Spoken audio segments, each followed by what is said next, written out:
approach, you were with them obviously at JMU. How is this year's red zone play calling, or is it more aggressive? How is it different from those last couple of years at JMU? From last year to JMU compared to this year, I would say it's getting, I think we're more aggressive. I can see ourselves going for it more on fourth downs compared to last year. Definitely seeing us being more physical than this year than compared to last year. And I mean, that's really about it. We've been calling the same things and, same schemes and everything since then. We'll go to Mike and then Jack. Me? Or sorry, Zach and then Jack. Sure. I'm asked everybody this, but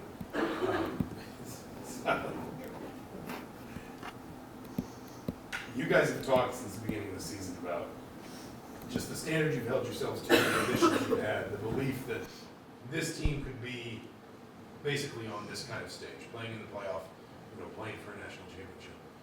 Was there a moment for you, though, where it almost kind of went from ambition or the goal to something that you just looked around and because of what you were seeing, the way you were performing, the way your teammates were performing, whether it was in a game, in practice, whatever, you just said, this isn't just like an expectation. I know we can do this because I'm watching it happen in front of me. It was pretty hard for me because, I have a full belief in Coach Sig and the staff and everything that they do. So just following them from JMU to IU, I knew from the get-go that whatever we do is going to be special. I knew that we're not going to be far behind or that be much catching up that we need to do. I know Sig's going to get the people that he wants, and he's going to run a tight business, and everybody's going to follow along. So I know that if we get everybody to buy in and do what we're coached to do and everything like that, I knew that from the spring since I got here that we're going to have something special and that IU's going to see something that they're never going to see before. We'll go Jack and then Seth. Zach, I think Coach Signetti described you as like a blood and guts type of player earlier in the season.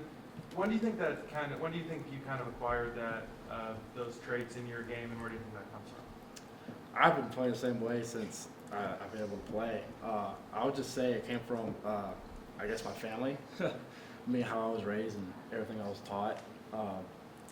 Just playing backyard football with my brother and the guys, and always just taught to be tough. And, you're representing a lot, not just you, but other people. So, be careful what you do and just always play hard and smart. Go Seth on your left and then Rabbi. Zach, what's the season been? How rewarding has the season been for you personally? Just with the journey that you've had on the field, moving high schools and then transferring colleges, lightly recruited. Just how rewarding has this season been for you?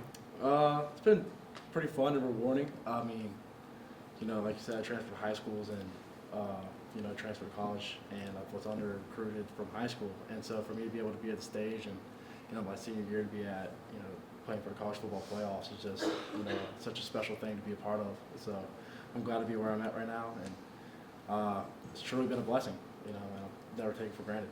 Rabbi, front row, your right, and then Zach B. Yeah, just wanted to ask you a question on Curtis Ward. He's top 10 in Heisman voting, top-rated guy, and top-rated quarterback in playoffs according to PFF, all those other things. You play with him, you're around him all the time.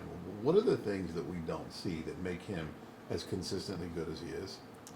I see him always being calm. He's always calm, and he's always learning from mistakes, and he takes coaching really well. That's what I notice when he's on that field.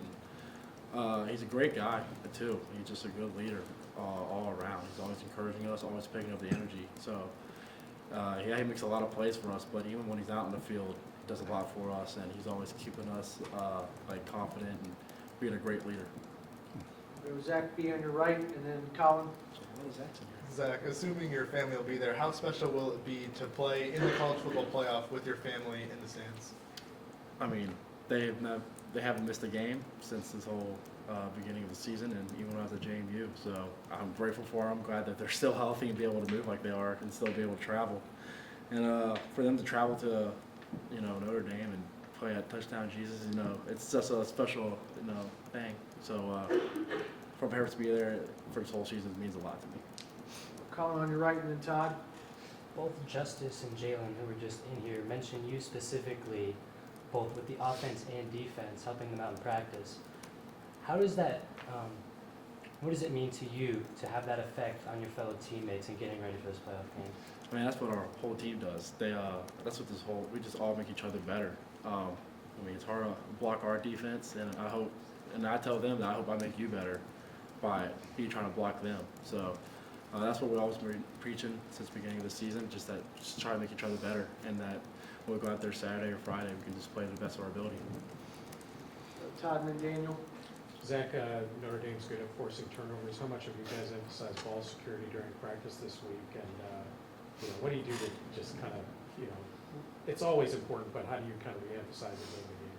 Just gotta keep in mind or just have a good tuck on the ball, and we've been doing the same thing since the beginning of the season, since this whole season started, and just really preaching it, and just make sure we have good ball security whenever we have the ball, and just be careful with the ball.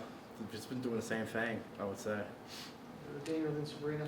I want to know, after Ohio State, you mentioned that when you watched that film, it was hardly even you guys, right? When you kind of look back on that and you look at the magnitude of what lies ahead, is it almost motivation for you to kind of try to show people who you really are? Yeah, that we can play in those situations, that we can play in these type of games. Like I said, like watching the Ohio State game, that wasn't us. So we feel like we have a lot to prove, that we're ready for these big time games, and that we can play no matter where we're at, and we can really stay confident. Go Sabrina, then Will. As you kind of look at the season that you've had this year, what has prepared you for this moment on Friday night? Just a moment as big as the playoffs. To keep everything the same. Just being, like Six says, fast, physical, relentless, and sticking to our brand of ball, and just doing what we do best, and just sticking to the small things. All right, we'll go second row right to Will. Zach, Jalen Walker was just in here talking about how much of a family and a brotherhood this team has. How much is that going to help you guys over the course of the season? How much has it helped, and how much will it help in Notre Dame? Just like any team, if you have a good, you're really tight for teammates, you're going to be there for each other. So that's really what we've been this whole year. It's kind of hard for teams that bring in a lot of transfers to be like good brothers and all that, but within moments and practices, we all connect as one, and it's huge for games like this. That we have each other's backs regardless, and that we're always going to be there for each other. Great. Thanks, Zach. Thanks, Zach. Thanks.